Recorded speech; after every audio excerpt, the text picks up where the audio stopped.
যোৱাকালি একে অৱস্থা, আজিও একে অৱস্থা। আজি মই সুনিশ্চিতভাৱে ক'ব পাৰোঁ সুৰেশ বৰা ডাঙৰীয়া নগাঁৱৰ এই নিৰ্বাচনত এইবাৰ জিকিব আৰু কংগ্ৰেছ আৰু AIDF বৰ বেয়াকৈ পৰাভূত হ'ব। আজি ডুমডুমীয়া বজাৰত এখন এতিয়া কিছু সময় আগত এখন সভা হৈছিলে, জুমা নামাজৰ মাইকী বহালৈ কংগ্ৰেছৰ প্ৰাৰ্থীগৰাকীৰ বিৰুদ্ধে ৰুষ্ট হৈছে বুলি মই খেদিছোঁ, মানুহে খেদিছে বুলি মই শুনিছোঁ, মানুহে খেদিছে বুলি। মই অৱশ্যে নিজে দেখা নাই, কিন্তু কংগ্ৰেছক মানুহে খুব বেয়া পায়, গতিকে কংগ্ৰেছৰ নেতাসকলক খেদিবই। প্ৰদ্যুৎ বৰদলৈ ডাঙৰীয়াক মানুহে খেদিছে বুলি মই শুনিছোঁ, অৱশ্যে মই দেখা নাই। প্ৰদ্যুৎ বৰদলৈক মানুহে খুব বেয়া পায়, কাৰণ তেওঁ নগাঁৱৰ কাৰণে একো নকৰিলে আৰু তেওঁ নগাঁৱৰ লগত কোনোদিনে তেওঁৰ সম্বন্ধও নাই, আন্তৰিকতাও নাই। গতিকে ইলেকশ্যনৰ সময়ত তেওঁ বসন্তৰ কুলিৰ নিচিনা নগাঁৱলৈকে আহে, গতিকে নগাঁৱৰ ৰাইজে সকলোৱে তেওঁক বেয়া পায়, সংখ্যালঘু সংখ্যাগুৰু সকলোৱে তেওঁক বেয়া পায়। গতিকে তেওঁ এইবাৰ নিশ্চিতভাৱে হাৰিব। এই কথা এই কি হয় কালি আৰু আজিৰ সভাকেইখনে প্ৰতীয়মান কৰিছে। দেখা গৈছে যে বিজেপিত প্ৰথমবাৰৰ বাবে ধৰ্মীয় সংখ্যালোকে দেখা গৈছে। আমি কাম সকলোৱে কৰিছোঁ। এই সকল লোকে আচলতে ভোটলৈ ৰূপান্তৰ হ'ব নে কেনেধৰণৰ? আমিতো আৰু ভোট দিয়ে নিদিয়ে চাই নাথাকোঁ, কিন্তু কাম সকলোৰে কাৰণে কৰিছোঁ। আমি ঢিঙৰো কাম কৰিছোঁ, ৰূপহীৰো কাম কৰিছোঁ, লাহৰী ঘাটৰো কাম কৰিছোঁ।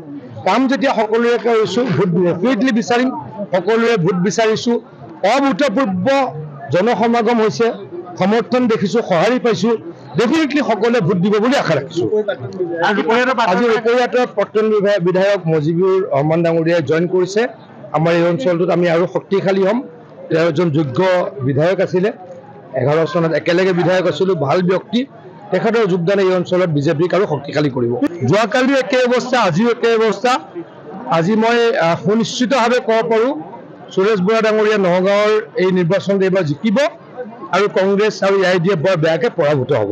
আজি ডুমডুমীয়া বজাৰত এখন এতিয়া কিছু সময় আগত এখন সভা হৈছিলে, জুমা নামাজৰ মাইকী বহালৈ কংগ্ৰেছৰ প্ৰাৰ্থীগৰাকীৰ বিৰুদ্ধে ৰুষ্ট হৈছে বুলি মই খেদিছোঁ, মানুহে খেদিছে বুলি মই শুনিছোঁ, মানুহে খেদিছে বুলি।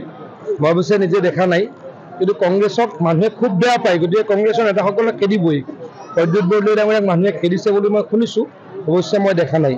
প্ৰদ্যুৎ বৰদলৈক মানুহে খুব বেয়া পায়, কাৰণ তেওঁ নগাঁৱৰ কাৰণে একো নকৰিলে আৰু তেওঁ নগাঁৱৰ লগত কোনোদিনে তেওঁৰ সম্বন্ধও নাই, আন্তৰিকতাও নাই।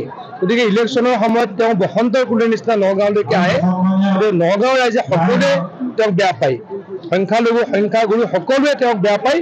গতিকে তেওঁ এইবাৰ নিশ্চিতভাৱে হাৰিব। এই কথা এই কি হয় কালি আৰু আজিৰ সভাকেইখনে প্ৰতীয়মান কৰিছে। দেখা গৈছে যে বিজেপিত প্ৰথমবাৰৰ বাবে ধৰ্মীয় সংখ্যালোকে দেখা গৈছে। আমি কাম সকলোৱে কৰিছোঁ। এই সকল লোকে আচলতে ভোটলৈ ৰূপান্তৰ হ'ব নে কেনেধৰণৰ? আমিতো আৰু ভোট দিয়ে নিদিয়ে চাই নাথাকোঁ, কিন্তু কাম সকলোৰে কাৰণে কৰিছোঁ। আমি ঢিঙৰো কাম কৰিছোঁ, ৰূপহীৰো কাম কৰিছোঁ, লাহৰী ঘাটৰো কাম কৰিছোঁ। কাম যেতিয়া সকলোৰে কৰিছোঁ, ভোট ডেফিনেটলি বিচাৰিম, সকলোৰে ভোট বিচাৰিছোঁ। অভূতপূৰ্ব জনসমাগম হৈছে, সমৰ্থন দেখিছোঁ, সঁহাৰি পাইছোঁ।